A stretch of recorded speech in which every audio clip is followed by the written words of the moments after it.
नमस्कार, आप देखना शुरू कर चुके हैं महाखबर। आप पहली बार हमारे चैनल पर आए हैं तो हमें सब्सक्राइब करें, शेयर करें। नाथन एडरसन के खुलासे ने गोदी सेठ की बैंड बजा दी है, पर आपने किसी गोदी मीडिया में, किसी न्यूज चैनल पर इस बारे में कोई चर्चा नहीं सुनी होगी। अखबारों में कोई स्टोरी या रिपोर्ट भी नहीं आने हैं, ये भी तय है। अब आते हैं ईडी, सीबीआई या रिजर्व बैंक के किसी कार्यवाही पर, जो आजकल विपक्ष पर कार्यवाही के लिए तो इतनी तेजी दिखाते हैं जैसे पंख लग गए हों।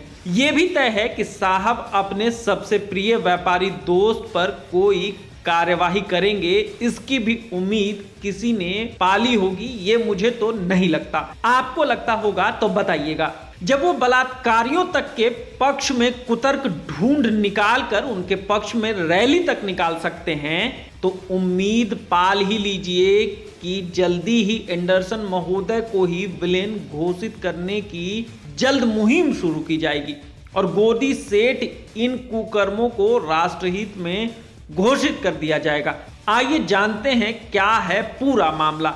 उद्योग बढ़ाने, धन कमाने और अपनी पूंजी का विस्तार करने का किसी भी पूंजीपति घराने की तरह अडानी समूह का भी उतना ही हक है जितना सबको है, लेकिन यह अधिकार देश के कानून और अपराध संहिता के अनुसार ही दिया जाएगा। पर अडानी समूह ने अपने राजनीतिक संपर्कों से सत्तारूढ़ दल को राजनीतिक फंडिंग करके खुद को ही देश समझने का भ्रम पाल लिया है। जमकर सरकारी बैंकों के एसबीआई और एलआईसी के इन समूह ने कर्जे लिए, राजनीतिक संपर्कों से उसे एनपीए कराया, फिर उस राशि को इस कंपनी से उस कंपनी में करके हेरा फेरी की, और जब फ्रॉड का भांडा फूटा तो खुद को ही देश समझ लिया। हिंडनबर्ग रिसर्च की रिपोर्ट के बाद अडानी ग्रुप और अमेरिका की हिंडनबर्ग रिसर्च के बीच आरोप प्रत्यारोप का दौर गहरा गया है। अडानी ग्रुप ने अमेरिकी कंपनी की रिपोर्ट पर 413 पेज का जवाब भेजा है। इस पर हिंडनबर्ग रिसर्च का भी जवाब आ गया है। उसका कहना है कि अडानी ग्रुप मुद्दों से ध्यान भटका रहा है। इस आरोप प्रत्यारोप के बीच सरकार की चुप्पी हैरान तो नहीं करती है, पर आक्रोशित जरूर करती है। हिंडनबर्ग रिसर्च का कहना है कि राष्ट्रवाद का चोला ओढ़कर धोखाधड़ी से नहीं बचा जा सकता। अडानी ग्रुप ने असली मुद्दों से ध्यान भटकाने की कोशिश की है। आरोपों का जवाब देने के बजाय अडानी ग्रुप राष्ट्रवाद का सहारा ले रहा है।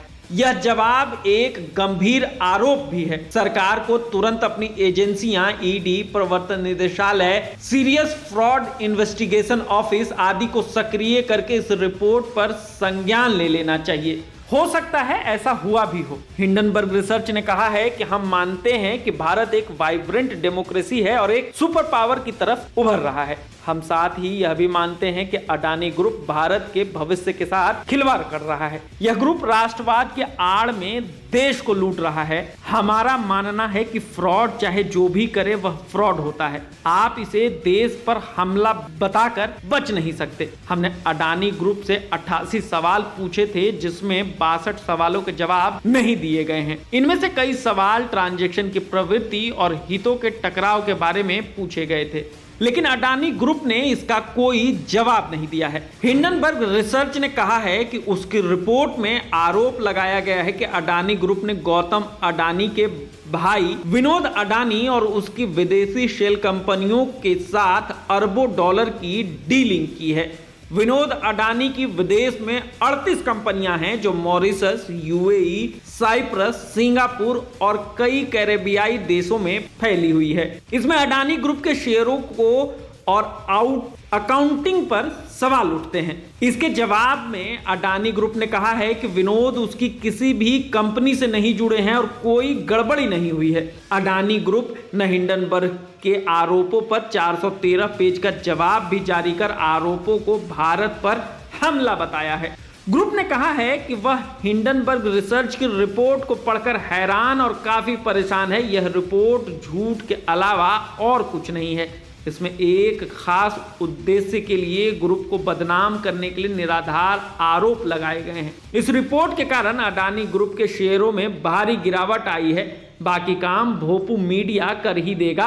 आप तो बस चैनल पर नाम बदलते देखो, जब देश बिक जाएगा तब आंखें खोलकर भी क्या फायदा होगा।